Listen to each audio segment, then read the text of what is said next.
Hey, this is Brian in Stamford, Connecticut, and you are listening to Two Broads Talking Politics.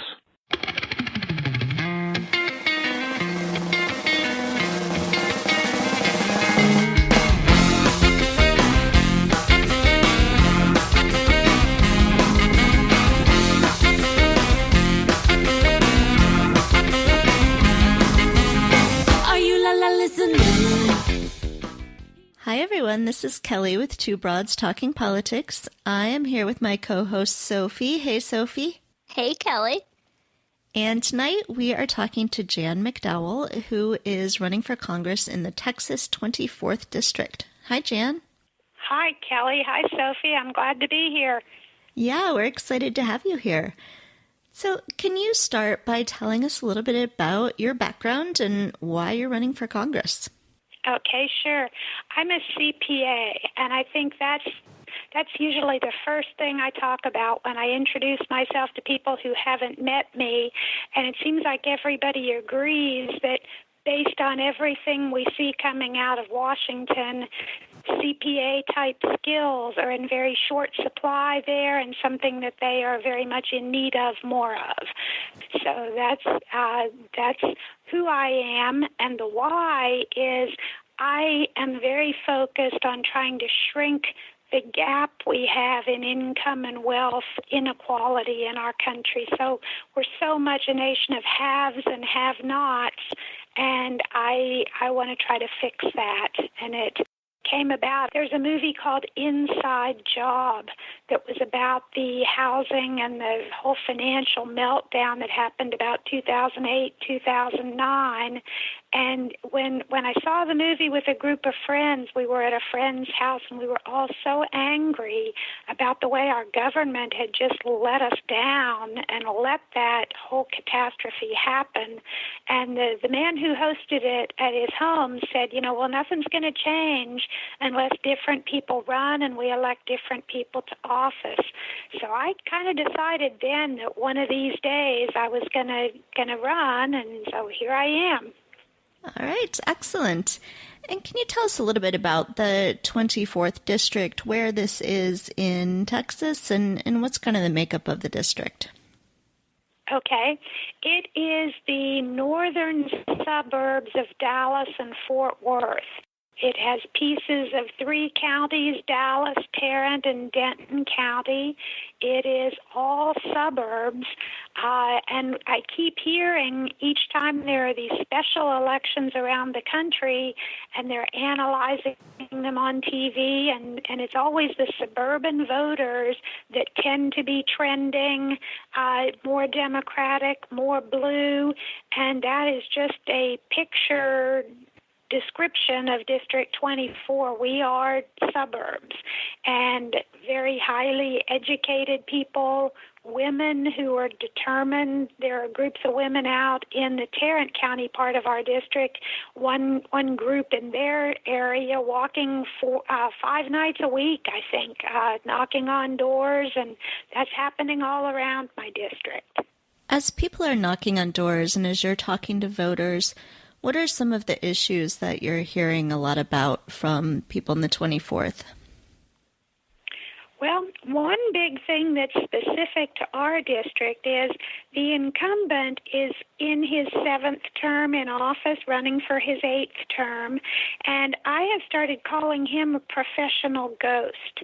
People, they've never seen the man, and he's never on TV. He hasn't held a town hall. We did a celebration on Facebook a while back for the 9-year anniversary since the last time he held a town hall, and he is just flat not accessible. People email and call and go knock on the door of his office, and there's just nobody home. So that's one thing in my district, just general issues. So, of course, everybody's concerned about health care. Everybody buys into the idea that the economy needs to work for everybody and not just more and more and more for the people who are already doing extremely well.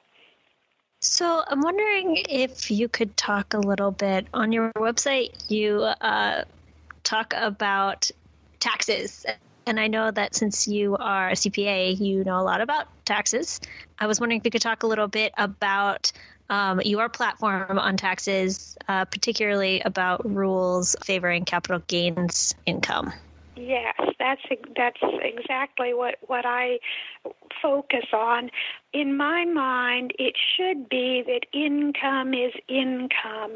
The way it is now, there are two kinds of income. One's ordinary income, which is what you get in your paycheck, or if you're a business owner, it's the profit that you make on your business, and you're taxed on that as ordinary income.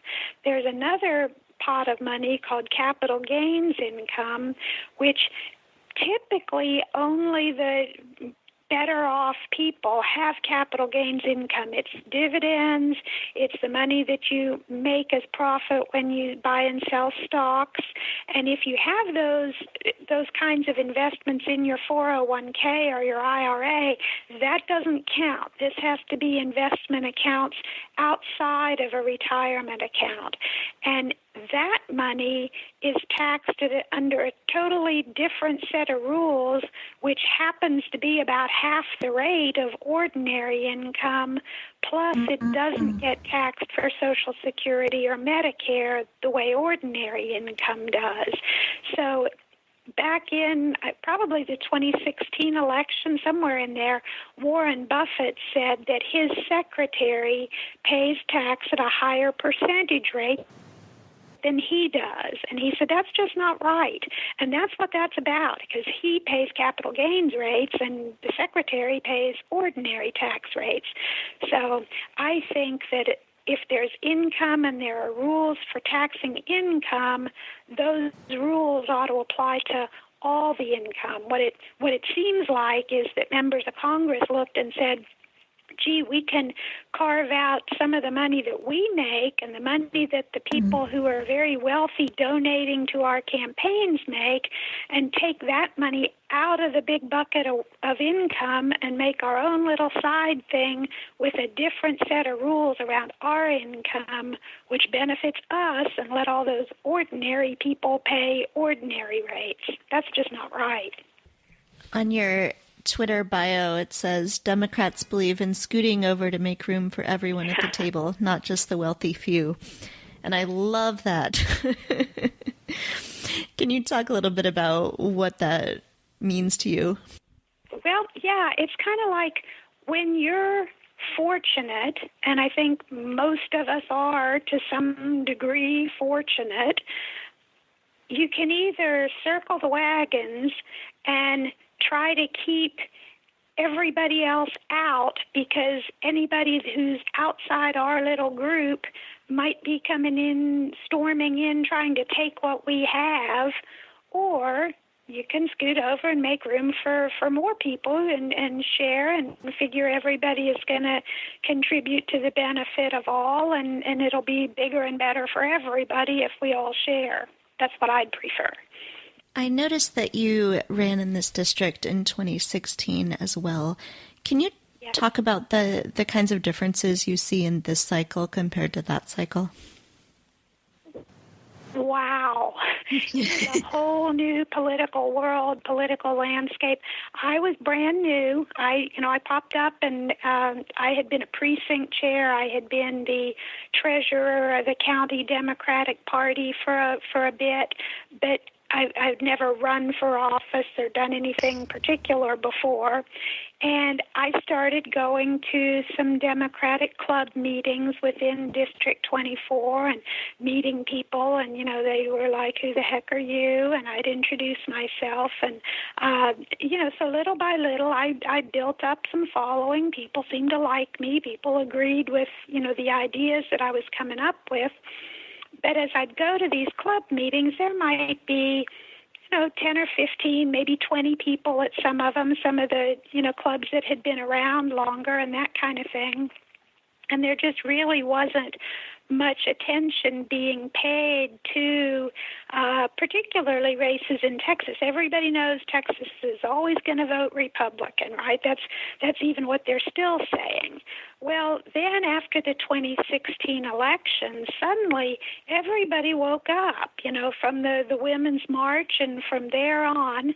And these groups, indivisible groups around the country, I'm sure you and most of your listeners are familiar with indivisible groups, and they just were formed starting in early 2017, and they're big, and every town pretty much in District 24 has its own indivisible group, and all the existing clubs that were there before, their biggest problem or challenge in 2017 was to keep finding new places to hold their meetings, because the old places weren't big enough to hold how many people were showing up every month for their meetings. And each month they'd just be surprised all over again how many people wanted to come. So I had the advantage of having some name recognition and some momentum built up from 2016, and it just kind of carried me forward.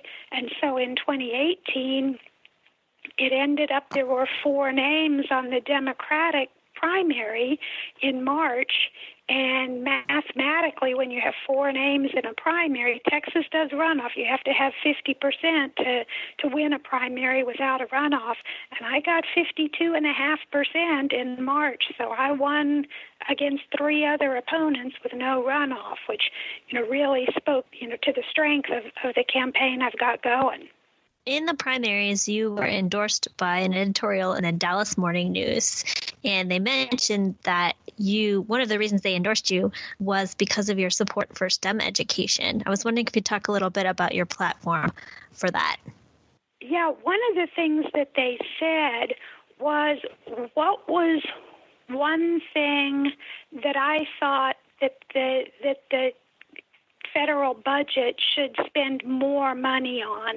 Mm-hmm. And I said that I think that it's time for us to start a new national campaign crusade, national initiative to convert from fossil fuels to renewable alternative energy sources.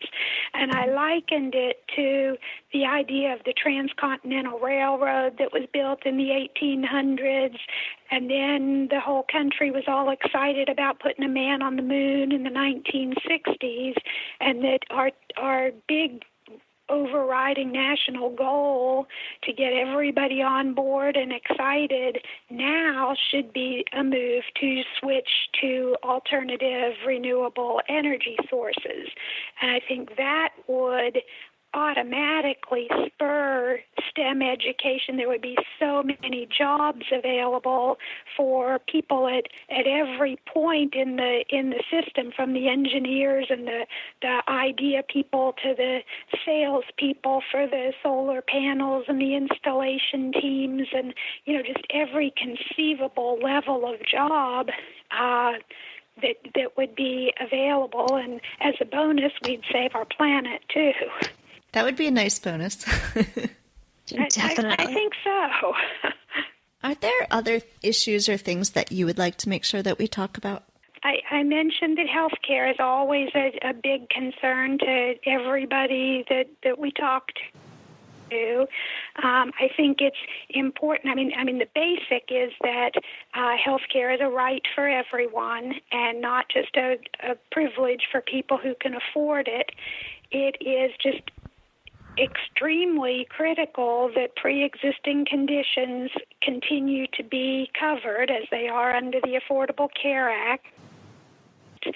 And another good thing about the Obamacare is that it provides preventive medical treatment with no out-of-pocket expense to the patient, which is just such a good way to come up with better outcomes. Was people are going to the doctor and finding problems in the early stages, it's much more likely to have a favorable outcome and at a much lower cost. So it's just a benefit all the way around. So that's huge to, for sure, not take away the Affordable Care Act, to work to try to make it better, and how in whatever way needed or that comes up as the best way to just ensure that everybody has health care. Another thing I think is real important is common sense gun safety. I am endorsed by the Moms Demand Action.